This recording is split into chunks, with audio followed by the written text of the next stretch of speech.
सोचो, एक भरा हुआ मार्केट है, भरपूर बायर्स और सेलर्स हैं, लेकिन सब्जी या कपड़ों की जगह वो कंपनीज के पार्ट्स ट्रेड करते हैं। ये है दोस्तों स्टॉक मार्केट। ये एक मजेदार दुनिया है जहां आप पब्लिकली लिस्टेड कंपनीज के शेयर्स खरीद और बेच सकते हैं। ये शेयर्स कंपनी में ओनरशिप दिखाते हैं। जब आप एक शेयर खरीदते हैं, आप पार्ट ओनर बन जाते हैं, चाहे वो छोटा सा पार्ट ही क्यों ना हो।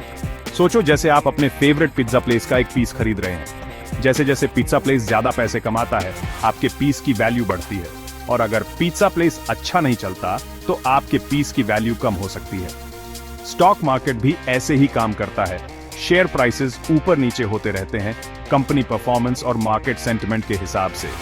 स्टॉक मार्केट में इन्वेस्ट करना एक्साइटिंग जर्नी हो सकता है, लेकिन शुरुआत करने से पहले बेसिक्स समझना जरूरी है। जैसे आप बिना स्टेप्स सीखे डांस नहीं करेंगे, वैसे ही बिना फंडामेंटल्स जाने इन्वेस्ट नहीं करना चाहिए। इंडिया का स्टॉक मार्केट बहुत जिंदा दिल है। दो मेन एक्सचेंजेस हैं, बॉम्बे स्टॉक एक्सचेंज BSE और नेशनल स्टॉक एक्सचेंज NSE। सोचो ये हमारे स्टॉक मार्केट पार्टी के दो सबसे बड़े डांस फ्लोर्स हैं। BSE 1875 में बना एशिया का सबसे पुराना स्टॉक एक्सचेंज है। ये एक सीजन डांसर जैसा है, ग्रेसफुल और एक्सपीरियंस्ड। दूसरी तरफ NSE 1992 में बना हमारा मॉडर्न डांसर है, टेक्नोलॉजी और स्पीड के लिए फेमस। दोनों एक्सचेंजेस कंपनीज को अपने शेयर्स लिस्ट करने और इन्वेस्टर्स को ट्रेड करने के लिए प्लेटफॉर्म देते हैं। ये एक्सचेंजेस रेगुलेटेड मार्केट प्लेसेस जैसे काम करते हैं, फेयर और ट्रांसपेरेंट ट्रेडिंग प्रैक्टिसेस इंश्योर करते हैं। ये डांस फ्लोर के रेफरीज जैसे हैं, सब रूल्स फॉलो करें ये देखते हैं। इससे इन्वेस्टर कॉन्फिडेंस बढ़ता है और इंडियन इकोनॉमी की स्टेबिलिटी बनी रहती है। अब स्टॉक मार्केट को दो मेन स्टेजेस में डिवाइड करते हैं, प्राइमरी मार्केट और सेकेंडरी मार्केट। प्राइमरी मार्केट को न्यू शेयर लॉन्च पैड समझो। जब एक कंपनी पहली बार पब्लिक को शेयर्स ऑफर करती है, उसे इनिशियल पब्लिक ऑफरिंग IPO कहते हैं। ये प्राइमरी मार्केट में होता है। ये ऐसा है जैसे कंपनी अपने पिज्जा के स्लाइसेस पहली बार बेच रही है। इन्वेस्टर्स ये शेयर्स डायरेक्टली कंपनी से खरीदते हैं, जिससे कंपनी को ग्रोथ और एक्सपेंशन के लिए कैपिटल मिलता है। एक बार ये इनिशियल शेयर्स बिक जाते हैं, वो सेकेंडरी मार्केट में ट्रेड होने लगते हैं, जहां ज्यादातर बाइंग और सेलिंग होती है। ये हमारा बस्लिंग मार्केट प्लेस है, जहां इन्वेस्टर्स आपस में ट्रेड करते हैं। कंपनी को इन ट्रेड से डायरेक्ट फायदा नहीं होता, लेकिन यही शेयर प्राइस, सप्लाई और डिमांड के हिसाब से डिसाइड होता है।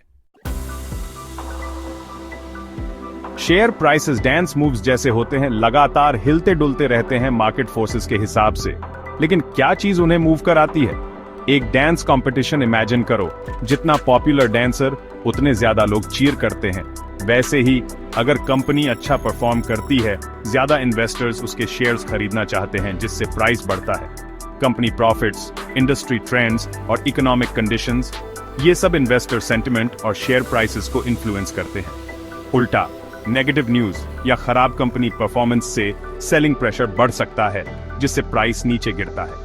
ये डांस रूटीन में मिसस्टेप जैसा है, स्कोर पर असर पड़ सकता है।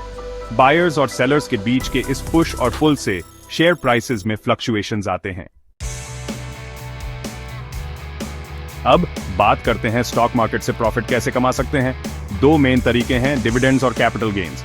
डिविडेंड्स को कंपनी के प्रॉफिट्स में आपका शेयर समझो, जैसे पिज्जा प्लेस का पीस रखने पर फ्री पिज्जा स्लाइसेस मिलना।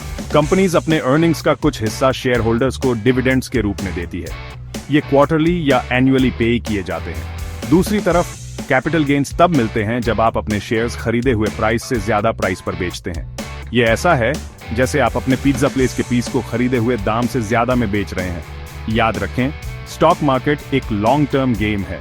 शॉर्ट टर्म गेन्स पॉसिबल हैं, लेकिन लॉन्ग टर्म ग्रोथ पर फोकस करने और डिविडेंड्स री इन्वेस्ट करने से टाइम के साथ अच्छी वेल्थ क्रिएट हो सकती है। सेक्शन 6, फायदे और नुकसान को तौलना। स्टॉक मार्केट इन्वेस्टमेंट्स के बेनिफिट्स और रिस्क्स। किसी भी अच्छे डांस परफॉर्मेंस की तरह स्टॉक मार्केट के भी अपने बेनिफिट्स और रिस्क्स होते हैं। देखते हैं बेनिफिट्स। हाई रिटर्न्स की संभावना। हिस्ट्री देखें तो स्टॉक मार्केट ने फिक्स्ड डिपॉजिट्स या बॉन्ड्स जैसे दूसरे एसेट क्लासेस से बेहतर परफॉर्म किया है। हाई रिटर्न्स की पोटेंशियल ऑफर करता है। कंपनीज में ओनरशिप। स्टॉक्स में इन्वेस्ट करने से आपको कंपनीज में ओनरशिप मिलती है और आप उनके ग्रोथ स्टोरी का हिस्सा बनते हैं।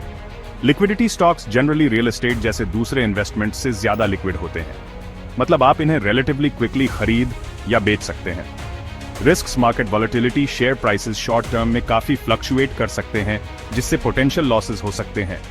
कंपनी परफॉर्मेंस, आपके इन्वेस्टमेंट्स का परफॉर्मेंस उन कंपनीज के परफॉर्मेंस से जुड़ा होता है जिनमें आप इन्वेस्ट करते हैं।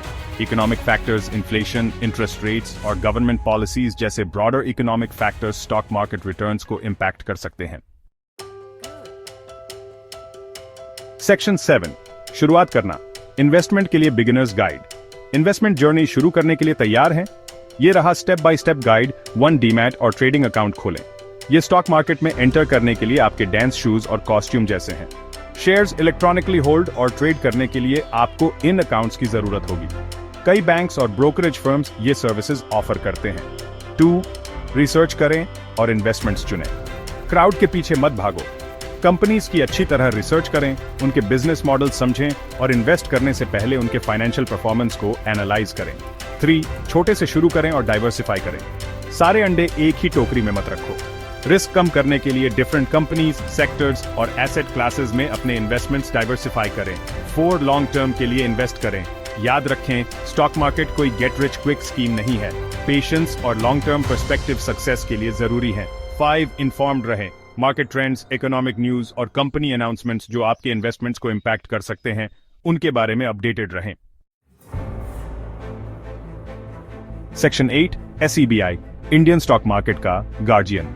जैसे हर डांस फ्लोर को एक चौकस बाउंसर की जरूरत होती है, वैसे ही इंडियन स्टॉक मार्केट के पास SEBI है, the securities and exchange board of India. SEBI वो रेगुलेटरी बॉडी है जो इंडियन स्टॉक मार्केट को ओवरसी करता है। ये वॉचडॉग की तरह काम करता है, इन्वेस्टर्स के इंटरेस्ट्स प्रोटेक्ट करता है और मार्केट में फेयर और ट्रांसपेरेंट प्रैक्टिसेस इंश्योर करता है। SEB कंपनीज, ब्रोकर्स और अदर मार्केट पार्टिसिपेंट्स के लिए गाइडलाइंस सेट करता है, इन्वेस्टर कॉन्फिडेंस बढ़ाता है और मार्केट इंटेग्रिटी मेंटेन करता है।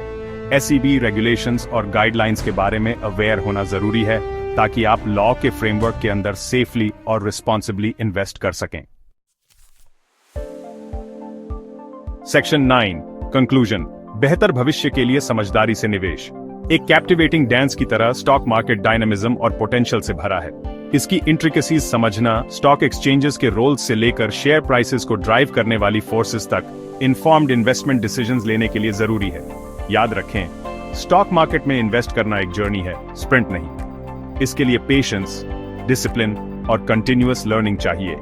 छोटे से शुरू करके, इन्वेस्टमेंट्स डाइवर्सिफाई करके और इन्फॉर्म्ड रहकर आप मार्केट की कॉम्प्लेक्सिटीज नेविगेट कर सकते हैं और अपने फाइनेंशियल गोल्स अचीव करने की तरफ काम कर सकते हैं। किसी भी डांस की तरह प्रैक्टिस मेक्स परफेक्ट। जितना ज्यादा आप स्टॉक मार्केट के बारे में सीखेंगे और एंगेज करेंगे, उतना ही बेहतर आप साउंड इन्वेस्टमेंट चॉइसेस कर पाएंगे और इंडिया की ग्रोइंग इकोनॉमी में पार्टिसिपेट करके रिवॉर्ड्स पा सकेंगे। और अधिक इंसाइट्स के लिए ए मार्केट एक्सप्लेनर यूट्यूब चैनल को सब्सक्राइब करें।